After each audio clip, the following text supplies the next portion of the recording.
Sejam muito bem-vindos a mais um vídeo aqui do meu canal, do nosso canal.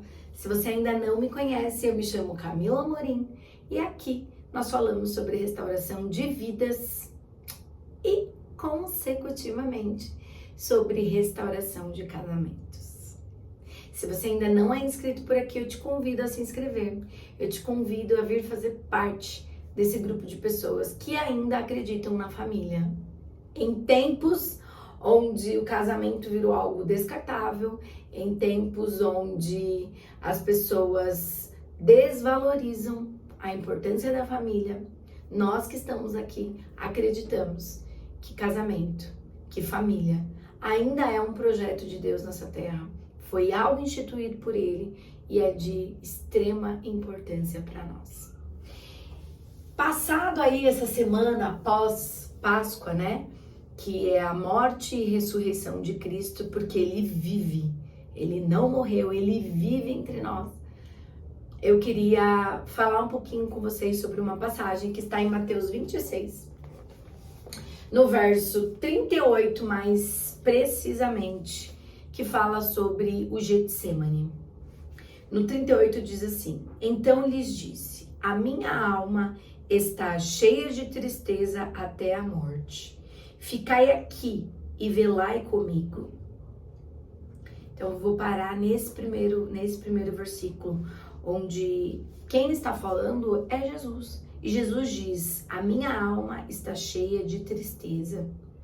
Jesus estava bem próximo, né, de viver a crucificação, né, de ser morto na cruz, por mim e por você. E por conta disso, ele estava se sentindo triste. Justo, né? E isso é mais uma prova que Jesus, ele veio ao mundo e sofreu e viveu tudo que nós vivemos, né? Todas as dores, todos os sentimentos, todas as frustrações foram vividas por Jesus, mas ele venceu tudo isso. E isso também nos deixa a lição de que nós também podemos viver, né? E eu sei que hoje você está aqui no meu vídeo é porque possivelmente você está sentindo a mesma coisa que Jesus sentiu, tristeza de morte. Lógico que os motivos são motivos diferentes, mas o que você sente hoje é uma sensação muito parecida com a qual Jesus sentiu naquele dia, né? De extrema tristeza, de grande tristeza.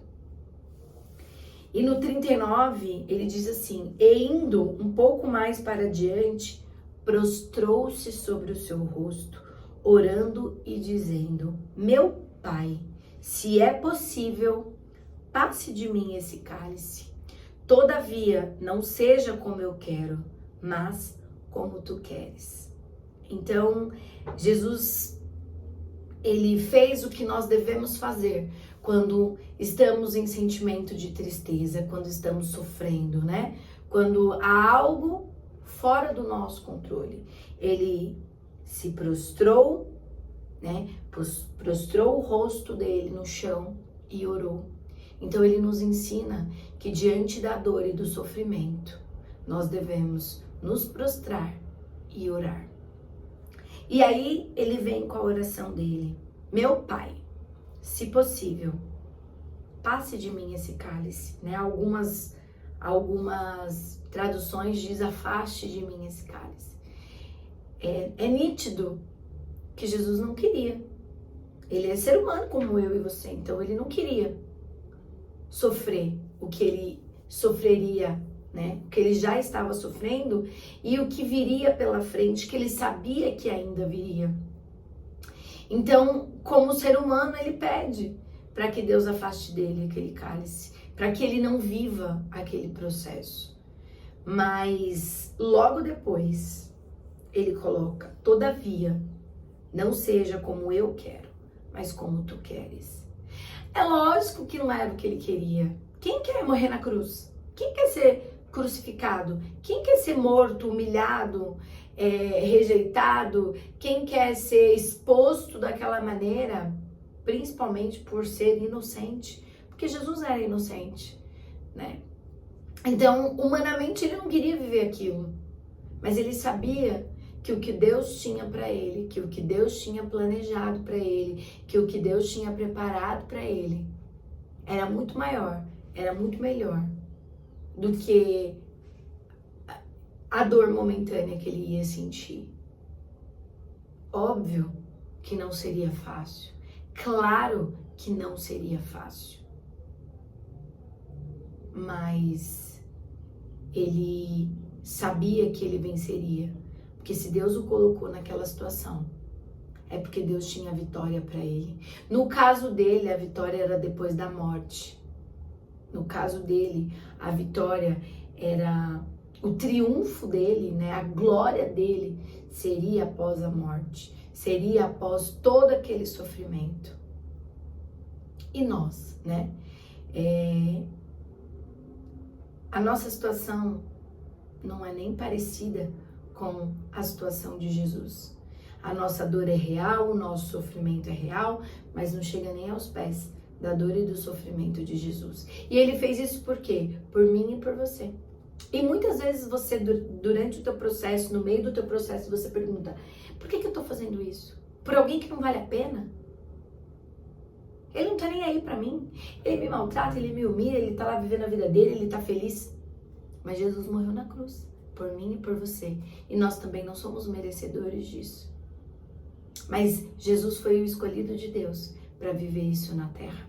E você foi o escolhido e a escolhida de Deus para lutar pela tua família, para não desistir da tua família, para pagar o preço, que não é o preço de cruz, mas é um preço pesado, sim, e eu sei disso. Mas que a tua oração seja como a de Jesus. Deus, eu não quero passar por isso.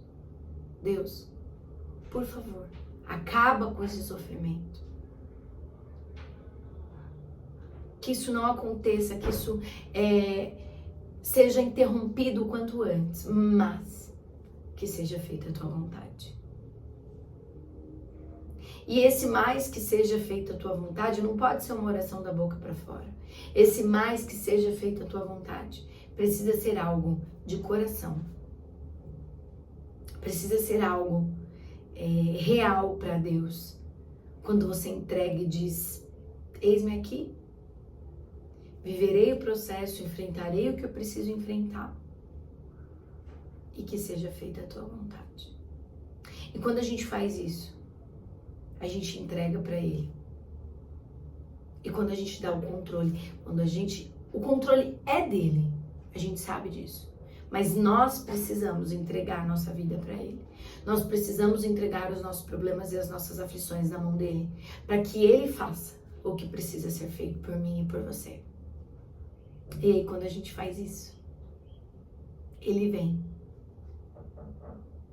e Ele cumpre o propósito dele na nossa vida, como Ele cumpriu o propósito dele na vida de Jesus, ressuscitando ao terceiro dia,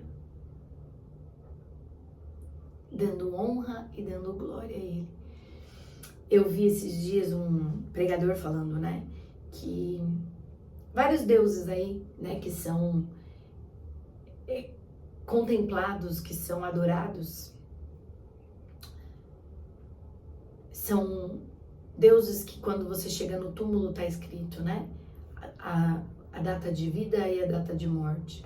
E no túmulo de Jesus não existe data de morte, porque Ele está vivo entre nós, porque Ele ressurgiu, porque Ele ressuscitou dentre os mortos.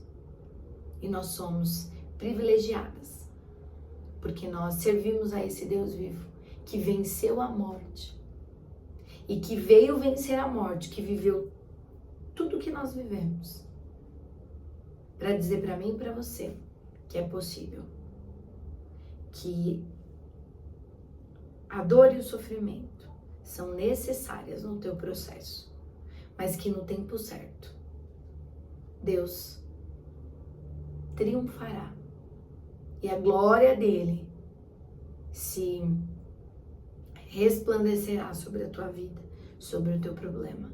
Só confia. Doeu para Jesus também.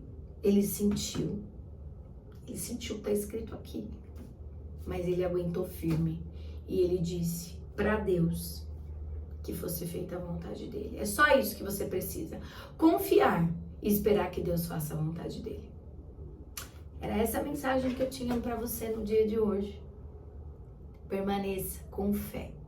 Permaneça com Deus e com Jesus, que Ele vai trazer a vitória que você precisa. Tá bom? Fiquem com Deus.